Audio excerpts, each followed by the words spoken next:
Hi, இந்த வீடியோவில் எதை பற்றி பார்க்க போகிறோன்னா டடான் கிரிம்பிங். கிரிம்பிங்னா என்ன, கிரிம்பிங் எப்படி பண்ணுறதுன்னு இந்த வீடியோவில் பார்க்கலாம். பொதுவாக இது போல் ஒரு ஒயரை இது போல் கனெக்டரில் நம்ம ஜாயின் பண்ணணும் அப்படின்னா சால்ட்ரிங் வச்சு நம்ம ஜாயின் பண்ணலாம். பட் சால்ட்ரிங் வச்சா என்ன பிரச்சனை அப்படின்னா, ஒன்ஸ் இதை ஜாயின் பண்ணிட்டோம் அப்படின்னா அது ஒரு பர்மனன்ட் ஜாயின் மாதிரி. திரும்பவும் நம்ம இதை ஈஸியாக இதை ரிமூவ் பண்ணி திரும்ப கனெக்ட் பண்ண முடியாது. ஸோ அந்த ஒயரை கட் பண்ணணும், இது போல் நிறைய வேலைகள் இருக்கும். இதுவே இது போல் கிரிம்பிங் டூல் ப்ளஸ் இந்த டெர்மினல்ஸ் மூலிமா நம்ம ஒரு ஒயரை தேவைக்கேற்ப மாதிரி ஜாயின் பண்ணி டிஸ்கனெக்ட் பண்ணிக்கலாம். இந்த கிரிம்பிங் ப்ராசஸ் எங்கெல்லாம் யூஸ் பண்ணுவாங்க அப்படின்னா, ஏசி அப்ளைன்சஸ், அதே போல் இண்டஸ்ட்ரியல்ஸ் எடுத்துக்கிட்டோம் அப்படின்னா அங்கே இது போல் கிரிம்பிங் டைப்ஸ் கனெக்டர்ஸ் தான் நம்ம அதிகமாக பார்க்கலாம். அதே போல் நெட்வொர்க்கிங்லேயும் இந்த கிரிம்பிங் அப்படின்றது பெரும் பங்கு வகிக்குது. இப்போ என்கிட்ட இருக்கிறத பார்த்தீங்கன்னா இது ஒரு பேசிக் மாடல் கிரிம்பிங் டூல் தான். இதை ரிங் டெர்மினல்ஸ் அப்படின்னு சொல்லுவோம். இது ஒவ்வொன்றும் ஒவ்வொரு சைஸில் இருக்கும். அதோட சைஸ் அதோட மென்ஷன் பண்ணியிருப்பாங்க. இதை ஸ்பேட் டெர்மினல்ஸ் அப்படின்னு சொல்லுவோம்.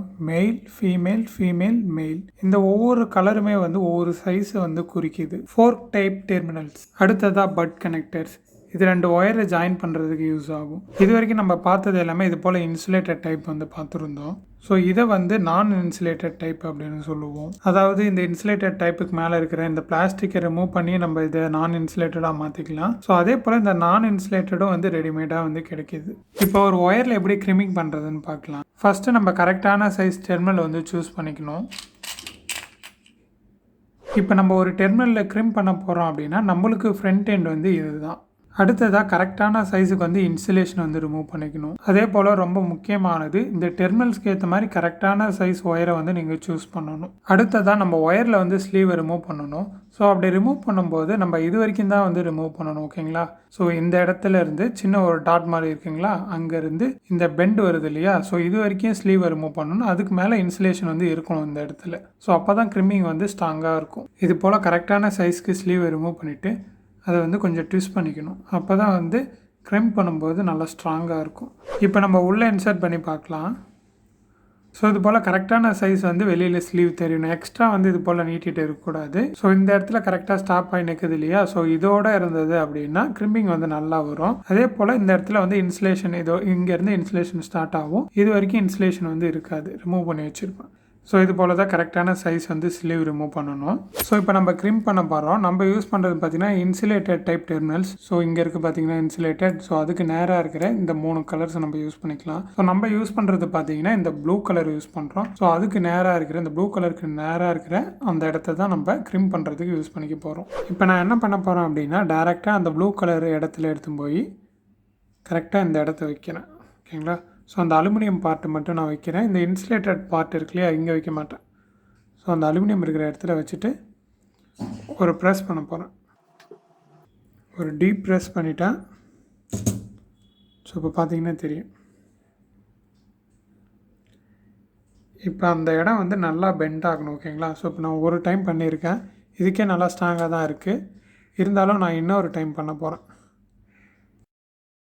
ஸோ கரெக்டாக வச்சுட்டு இப்போ 2 கை வச்சு பண்ண போகிறேன். ஓகே. ஸோ இப்போ பார்த்தீங்கன்னா தெரியும், நம்ம செகண்ட் டைம் பண்ணும்போது கிரிம்பிங் எந்த அளவுக்கு நடந்திருக்கு அப்படின்றது. ஸோ இப்போ இந்த இடத்த பார்த்தாவே தெரியும் உங்களுக்கு, ஃபுல்லாகவே அந்த அலுமினியம் பெண்ட் ஆகிடுச்சு. ஸோ இப்போ இது ஃபுல் ஸ்ட்ராங்கில் இருக்குது. இப்படி தான் நம்ம பர்ஃபெக்டாக கிரிம்பிங் பண்ணணும். இப்போ நான் இன்சுலேட்டட் டைப் எப்படி கிரிம் பண்ணுறதுன்னு பார்க்கலாம். இப்போ என்கிட்ட இந்த டெர்மினல் சைஸுக்கான ஒயர் என்கிட்ட இல்லை. ஒன்று திக்னஸ் கம்மியாக இருக்கிற ஒயராக இருக்குது, இல்லைனா ரொம்ப பெரிய சைஸில் இருக்குது. ஸோ இப்போ நான் என்ன பண்ண போகிறேன்னா, கொஞ்சம் திக்னஸ் அதிகமாக இருக்கிற ஒயரை எடுத்துக்கிட்டேன். ஸோ அதில் கொஞ்சோண்டு ஒயர் லீடை மட்டும் நான் இப்போ கட் பண்ண போகிறேன். ஸோ இப்போ கட் பண்ணிவிட்டு அதை ட்விஸ்ட் பண்ணிக்கிறேன். இப்போ இன்சர்ட் பண்ணி பார்க்க போகிறேன். ஸோ இப்போ கரெக்டாக இருக்குது. ஸோ பார்த்தீங்களா, ரொம்ப டைட்டாகவும் இல்லை, ரொம்ப லூஸாகவும் இல்லை, ஓரளவுக்கு கரெக்டாக ஃபிட் ஆகிருக்கு. ஸோ இப்போ இதை கிரிம் பண்ணிடலாம். இதோட சைஸ் பார்த்திங்கன்னா 18-22 வருது. ஸோ நான் இன்சுலேட்டடில் 18-22 இங்கே இருக்குது. ஸோ இதுக்கு நேராக நம்ம இதை வச்சு கிரிம் பண்ணிடணும். ஸோ இப்போ கரெக்டாக பொசிஷனில் வச்சுக்கோங்க. இப்போ 18-22 வச்சு நம்ம இப்போ கிரிம் பண்ண போகிறோம். ஸோ 18-22 வச்சுட்டேன். ஸோ இது லைட்டாக மேல் சைடு எடுத்துன்னு வராமல் இருக்கிறதுக்காக கொஞ்சோண்டு ப்ரெஷர் கொடுக்குறேன். ஓகே. ஸோ இப்போ அவ்வளோதான், முடிஞ்சிடுச்சு, ஓகேங்களா? ஸோ இதை இன்னொரு வாட்டி கூட இன்னும் 2-3 டைம் கூட நம்ம கிரிம் பண்ணிக்கலாம். ஒரே அட்டம்ப்டில் நம்மளால் ஃபுல் ஃபெச்சாக க்ரிம்ப் பண்ண முடியலனாலும் இதை செகண்ட் அல்லது தேர்ட் டைம் கூட க்ரிம்ப் பண்ணிக்கலாம். ஸோ இப்போ நான் கரெக்டாக வச்சுக்கிறேன்.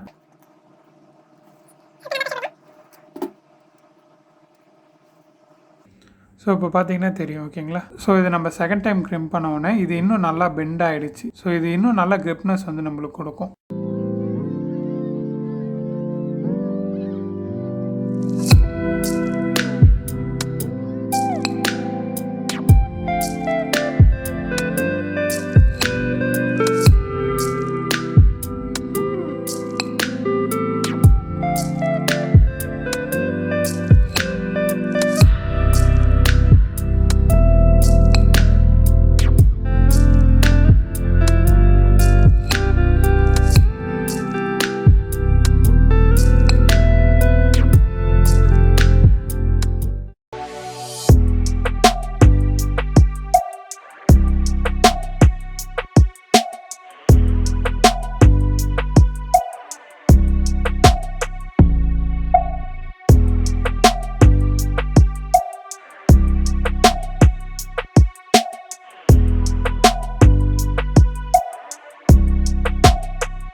அடுத்ததாக இதிலே வந்து ஒயர் ஸ்ட்ரிப்பரை வந்து கொடுத்துருக்காங்க. நம்ம பெரும்பாலும் எல்லா ஒயரையும் வந்து நார்மலாக இந்த ஸ்ட்ரிப்பரை வச்சு நம்ம ரிமூவ் பண்ணிவிடுவோம் ஈஸியாக. பட் எந்த இடத்துல கொஞ்சம் சிரமப்படுவோம் அப்படின்னா ரொம்ப திக்னஸ் கம்மியாக இருக்கிற ஒயர் இருக்கும் இல்லையா, டிசியில் யூஸ் பண்ணுற ஒயர் வரும்போது அது இதில் பண்ணும்போது கட் ஆகிடும். ஆனால் இந்த கிரிம்பிங் டூலில் அந்த பிரச்சனையே கிடையாது. நம்மளுக்கு திக்னஸ் கம்மியாக இருக்கிற ஒயரை கூட ஈஸியாக வந்து நம்ம ஸ்லீவை ரிமூவ் பண்ணிடலாம். இப்போ நான் திக்னஸ் கம்மியாக இருக்கிற ஒயரை வந்து சூஸ் பண்ணியிருக்கேன். இந்த ஒயர் எந்த ஸ்லாட்டில் சூட் ஆகும் அப்படின்றது அதில் நம்ம இன்சர்ட் பண்ணி பார்த்தாலே வந்து தெரிஞ்சிடும். ஸோ இது கடைசிக்கு முன்னாடி இருக்க ஸ்லாட்டில் வந்து கரெக்டாக இருக்குது. ஸோ நான் அதில் இன்சர்ட் பண்ணிக்கிறேன். ஸோ எந்த சைஸ் ஸ்லீவை ரிமூவ் பண்ணணுமோ அதை இப்படி வச்சுக்கோங்க. ஸோ இந்த இடத்துல போட்டிருக்கு இல்லையா, ஸோ இதை கொஞ்சம் டைட் பண்ணோம் அப்படின்னா டைட் பண்ணிவிட்டு இதை லைட்டாக இழுத்தா போதும். அழகாக இது வந்து ஸ்லீவ் வந்து ரிமூவ் பண்ணி கொடுத்துரும். ஸோ பார்த்தீங்களா, ஸ்லீவை மட்டும் அழகாக இது ரிமூவ் பண்ணி கொடுத்துரும். ஓகேங்களா, நம்ம கரெக்டான சைஸு மட்டும் சூஸ் பண்ணால் போதும். இந்த ஒயர் கட்டரை வச்சு நம்ம திக்னஸ் அதிகமாக இருக்கிற ஒயரை ஈஸியாக வந்து கட் பண்ணிக்கலாம். உதாரணத்துக்கு 3 கோர் கேபிளை கூட நம்ம ஈஸியாக கட் பண்ணலாம். இப்போ உதாரணத்துக்கு இந்த அயன் பாக்ஸ் ஒயரை வந்து கட் பண்ணி பார்க்கலாம். ஸோ உள்ளே இருக்க ஒயர் வந்து ஈஸியாக கட் ஆகிடுச்சு. மேலே இருக்க காட்டன் தான் வந்து அது நைலான் தான் வந்து கட் ஆக மாட்டுது.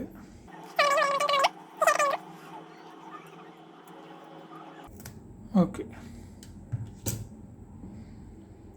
ஸோ இப்போ பார்த்தீங்கன்னா தெரியும்.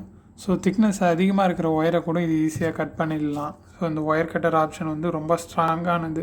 ஸோ அடுத்ததாக ரொம்ப யூஸ்ஃபுல்லான ஆப்ஷன் போல்டு கட்டர். ஸோ இது போல் எக்ஸ்ட்ரா சைஸ் இருக்கிற போல்டை வந்து நம்ம கட் பண்ணுறதுக்கு ரொம்பவே கஷ்டப்படுவோம். ஸோ இதில் நம்ம இது போல் ஜஸ்ட் இன்சர்ட் பண்ணிவிட்டு ஸோ எந்த சைஸ் வேணும் அப்படின்றத வச்சு நம்ம இது போல் கட் பண்ணிக்கலாம் ஈஸியான சைஸில். ஸோ இது போல் போல்டை வந்து எந்த ஒரு ரொம்ப ஸ்ட்ரெயினும் இல்லாமல் நம்ம ஈஸியாக வந்து கட் பண்ணிக்கலாம். அதே போல் சின்ன சைஸ் போல்டை கூட நம்ம கட் பண்ணிக்கலாம். அதுக்கான ஸ்லாட் வந்து இதில் கொடுத்துருக்காங்க. ஸோ கரெக்டான ஸ்லாட்டில் வந்து நம்ம இன்சர்ட் பண்ணிவிட்டு நம்மளுக்கு இது ஒரு ப்ரெஸ் பண்ணால் போதும். ஸோ இது அழகாக வந்து கட் பண்ணி கொடுத்துரும். ஸோ இது எங்கே யூஸ் ஆகும் அப்படின்னா, நம்ம சில இடத்துல வந்து ஃபிட்டிங் பண்ணி இருப்போம். ஸோ எக்ஸ்ட்ரா வந்து போல்டு வந்து நீட்டிகிட்டு இருக்கும். ஸோ அதை கட் பண்ணணும் அப்படின்னா அந்த எக்ஸ்ட்ரா இருக்கிற பார்ட்டை வந்து இதில் வச்சு நம்ம ப்ரெஸ் பண்ணோம் அப்படின்னா ஸோ ஈஸியாக வந்து கட் பண்ணிடலாம். ஸோ இப்போ நம்ம பண்ண கிரிம்பிங் எவ்வளோ வெயிட்டு தாங்குது அப்படின்றத டெஸ்ட் பண்ணிடலாம்.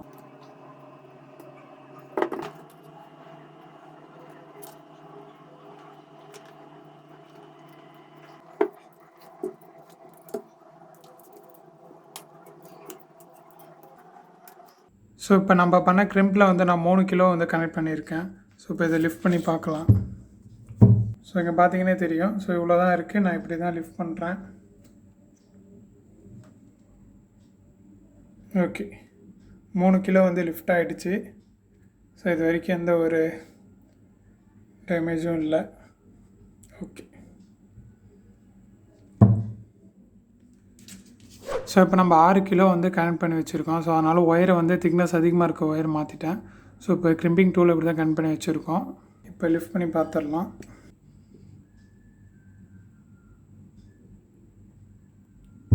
Okay, super. ஸோ நம்ம 6 கிலோவுக்கு மேலே எந்த ஒரு வெயிட்டும் வந்து பிடிச்சி இழுக்க போகிறது கிடையாது. ஸோ அதனால் இந்த கிரிம்பிங்ன்றது வந்து ஒரு சேஃபான மெத்தட் அப்படின்றத உங்களுக்கு ப்ரூவ் பண்ணுறதுக்காக தான். ஸோ இப்போ நான் வெயிட் டெஸ்ட் வந்து பண்ணி காட்டினேன். அதே போல் நான் வச்சுருக்க கிரிம்பிங் டூல் பார்த்தீங்கன்னா இது பேசிக்கான மாடல் தான். இதில் ஹையர் எண்ட்லாம் இருக்குது. நெட்வொர்க்கிங் சைட் போனீங்கன்னா வேறு மாதிரி கிரிம்பிங் டூல்லாம் இருக்கும். ஸோ இப்போ உங்களுக்கு கிரிம்பிங்னா என்ன, கிரிம்பிங் எப்படி பண்ணுறது அண்ட் இந்த டூலை எப்படி யூஸ் பண்ணுறது, கிரிம்பிங் சேஃப் ஆனதா அப்படின்ற எல்லா டவுட்டுக்கும் வந்து உங்களுக்கு ஆன்சர் கிடச்சிருக்கும்னு நினைக்கிறேன். ஸோ இந்த வீடியோ பிடிச்சிருந்தா மறக்காமல் உங்கள் ஃப்ரெண்ட்ஸோடு ஷேர் பண்ணுங்கள். தேங்க்யூ.